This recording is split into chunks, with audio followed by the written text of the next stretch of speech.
বেহায়া ডান্স গানে পুলিশে দেয় পাহারা, কোরআনের মাহফিলে 144 ধারা, মিথ্যা মামলা দিয়ে আলেমদের জেলে ভরিয়া, কোরআনের আইন কি কেউ করতে পারবে শেষ? এটা কি ডিজিটাল বাংলাদেশ বলুন, এটা কি ডিজিটাল বাংলাদেশ?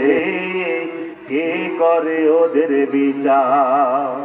এই কথা যদি আমি এই খাসাত বাড়িয়ায় কই, তবে তোমরা বলবে আমি ভালো মানুষ নই। ঠিক কিনা বলেন? আছে না নাই?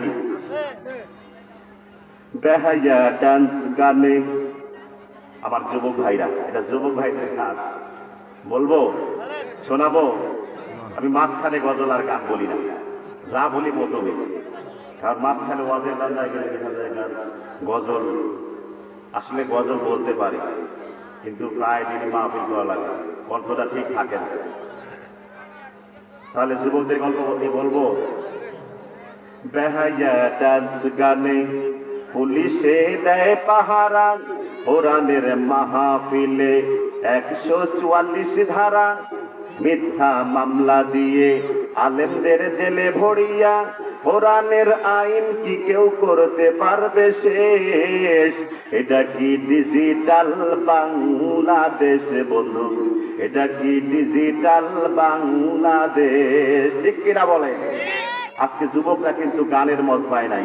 বর্তমানে ইদানিং লক্ষ্য করে দেখছি, আমি ইয়াং জেনারেশনের মাহফিল বেশি করতেছি, যুবকরা ইসলামের পক্ষে ভূমিকা পালন করতেছে। কথা বলে ঠিক কিনা মুসলমান? এই যুবকেরা যদি ইসলামের পক্ষে থাকে, হযরত ওমর আলী রাদিয়াল্লাহু তাআলা আনহু যেই 26 বছরের যুবক, তরুণ যুবক, তারা রক্ত দিয়ে জিহাদ করেছে ইসলামের জন্য, কোরআনের জন্য। কথা বলে ঠিক কিনা মুসলমান? আজকে আমরা লক্ষ্য করে দেখছি যুবকরা ইসলামের পক্ষে, তারা দলে দলে দেখা যায় ইসলামের দিকে অগ্রসর হচ্ছে। আজকে আমার যুবক ভাইরা, প্রান্তীয় কলিজার টুকরা যুবক ভাইরা ইচ্ছা করলে এই জায়গায় মমতাজ মার্কা এরকম কুচক্রী মহিলা দিয়ে ড্যান্স করতে পারতো। ঠিক কিনা বলে? পারতো কি পারতো না? কিন্তু আমার যুবক ভাইরা, ইয়াং জেনারেশন, যেই বাংলার জমিনে, বাংলার ভূখণ্ডে আজকে তারা কোরআনুল কারীমের মাহফিল দিয়ে প্রমাণ করতেছে তারা ইসলামের পক্ষে ভূমিকা পালন করতেছে। কথা বলেন ঠিক কিনা মুসলমান? আমার বন্ধুগণ, আমরা চাই ইসলাম প্রতিষ্ঠিত হোক, চাই কি চাই না? নামাজ যেমন ফরজ, ইসলাম প্রতিষ্ঠা করা তেমন ফরজ। মনে রাখবেন আমার যুবক ভাইরা, তরুণ ভাইরা, যারা এখনো রাস্তাঘাটে ঘোরাফেরা করতেছেন, তারা অতি তাড়াতাড়ি মাহফিলে এসে বসে পড়বে। আমি যে সূরাটি তেলাওয়াত করেছি খুবই গুরুত্বপূর্ণ সূরা, সূরাতুল আসর। আসর মানে কি? সময়। কি বলেন? এজন্য আমার প্রিয় বাবাজিরা, যুবক ভাইরা, আমি সবিনয়ের ভাষায় বিনয়ের সাথে বলছি, মাহফিলে এসে বসে পড়ে। আজকের জন্য এটা জান্নাতের বাগান। ঠিক কিনা বলে? আগামীকালের জন্য এটা জান্নাতের বাগান হবে না। কোরআনের মর্যাদার কারণে, কোরআনের মর্যাদার কারণে আজকে জান্নাতের বাগান হয়েছে, আগামীকাল জান্নাতের বাগান থাকবে না। ঠিক কিনা বলে? থাকবে। আমার পাশে অনেক হাজী সাহেবরা আছে, আসলে আমার আনন্দে মুখটা ভরে যাচ্ছে। এখন কিছু মাহফিলে দেখা যায় দাড়ি চাচা মানুষ মঞ্চে বসে থাকে, আসলে দুঃখ লাগে, কলিজায় ব্যথা লাগে। যেই মঞ্চে বসবে আলেম ওলামারা, হাজী সাহেবেরা, দাড়ি নিয়ে তারা থাকবেই, এর চাইতে মর্যাদা কি হতে পারে? কথা বলেন? কিছু মানুষ আছে তারা গানের মঞ্চেও থাকে, গানের জায়গায় সভাপতি পালন করে, ভূমিকা পালন করে, মসজিদের সভাপতি ভূমিকা পালন করে, মাহফিলের ভূমিকা পালন করে, অথচ তাদের পুরা শরীর দিয়ে পড়িতে, তাদের পুরা বডির ভিতরে ইসলামের কোন অংশ নাই। ঠিক কিনা বলেন? এরকম ভাষাটা গোলাম আমরা মাহফিলে দেখতে চাই।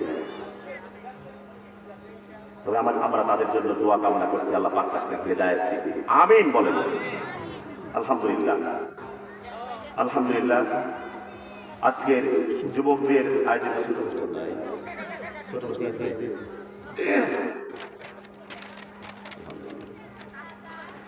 খাসরাতবাড়িয়া উত্তরপাড়া যুব সমাজ কর্তৃক আয়োজিত দ্বিতীয়তম এক বিরাট ইসলামী জলসা সমাজের সম্মানিত সভাপতি আমার মাথার তাজ আলহাজ মোহাম্মদ শাহজাহান আলী বিশিষ্ট সমাজসেবক খাসাদ বাড়িয়া আমাদের পাশে বসা আছেন, আলহামদুলিল্লাহ বলেন। আমরা ধন্য।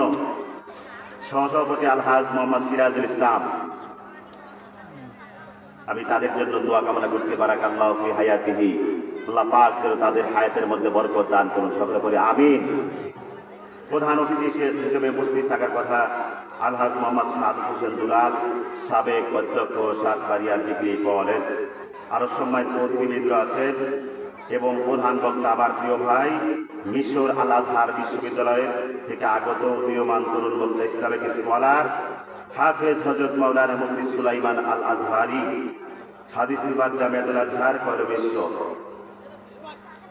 এবং আমার পূর্বে তিনি কোরআন এবং হাদিস থেকে আলোচনা করে ধন্য করেছেন গর্বিত মায়ের গর্বিত সন্তান উলামায়ে কেরাম, আমার প্রিয় ভাই হাফেজ মোহাম্মদ রুহুল আমিন সাহেব সহ আরো পূর্বে যারা আলোচনা করেছেন আমার প্রিয় ভাইয়েরা এবং আমার পাশে অবস্থানরত, সামনে অবস্থানরত প্রিয় যুবক ভাইয়েরা, সোনামারি কচিকাচারা এবং পর্দা অন্তরালে সতী সাধকে পরহেজ গাইনি মোদ্দাতের মা ও বোনেরা, সকলকে আমি আবারও আন্তরিক শুভেচ্ছা এবং সালাম বিনিময় করছি। দোয়া চেয়ে সকলকে দোয়া দিচ্ছি এবং সালাম দিচ্ছি। আসসালামু আলাইকুম ওয়া রাহমাতুল্লাহি ওয়া বারাকাতুহু। আপনারা সকলে কেমন আছেন? আলহামদুলিল্লাহ আলা কুল্লি হাল। আল্লাহ যে হালাত রেখেছেন এ হাজার শুকরিয়া। তবে আপনারা কি এই মাহফিল প্রতি বছর হোক, আপনারা কি চান কি চান না? তবে কিছু উস্কানি দেবে, কিন্তু দেখ একটা গানের মঞ্চ ভালো লাগবে, আছে না নাই? তবে তারপরে ইসলামকে টিকিয়ে রাখতে হলে, যুবকদের অনুপ্রেরণা গোছাতে হলে তাদেরকে ভালোবেসে এই মাহফিল আয়োজন করতে হবে, সহযোগিতা করতে হবে, ঠিক কিনা বলে? করবেন তো ইনশাল্লাহ? আমরা ইসলামের পক্ষে থাকবো, যুবকদেরকে ইসলামের পক্ষে রাখার চেষ্টা করবো ইনশাল্লাহ। আমরা তাদেরকে মানে কঠিন ভাষায় কথা বলে তাদেরকে অন্যদিকে সরায় দেব, কঠোরতা অবলম্বন করা যাবে না। অতএব তারা ইসলামের ভিতরে কেমনে আসে এই প্রচেষ্টায় আমাদের করতে হবে। আলহামদুলিল্লাহ, আল্লাহ পাকের দরবারে লাখ কোটি শুকরিয়া, যে মহান আল্লাহ রাব্বুল আলামিন আমাদেরকে এই জান্নাতের বাগানে বসার জন্য তৌফিক দিয়েছেন। এজন্য প্রাণ খুলে আল্লাহর শুকরিয়া আদায় করছি, সকলে বলেছি আলহামদুলিল্লাহ। অতঃপর লাখ কোটি দরুদ বিশ্ব মানবতার মুক্তির সনদ সাইয়্যিদুল মুরসালিন রাহমাতাল লিল আলামিন, যিনি দীর্ঘ 23টি বছর বিরামহীন আন্দোলন করে দায়িত্ব রক্ত জড়িয়ে উহুদের ময়দানে জান্নাত মোবারক শহীদ করে দিয়ে শুয়ে আছেন সোনার মদিনায়, সেই মহান নবীজির প্রতি আমরা সকলেই পড়ে নিচ্ছি সাল্লাল্লাহু আলাইহি ওয়াসাল্লাম। সম্মানিত প্রিয় ভাইরা, আমার একটু জিকির করি, লা ইলাহা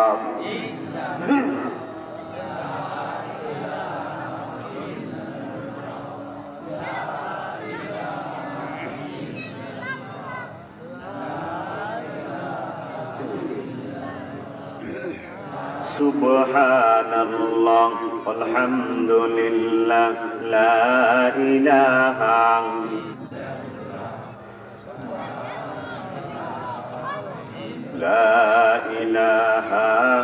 ইল্লাল্লাহু বলরে আমার মন, লা ইলাহা ইল্লাল্লাহু বলরে মুমিন গো।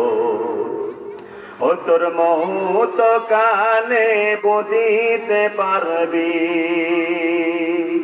ও তোর মত কানে বুঝিতে পারবি, এই কালিমার কতই গুণ, লা ইলাহা ইল্লাল্লাহ।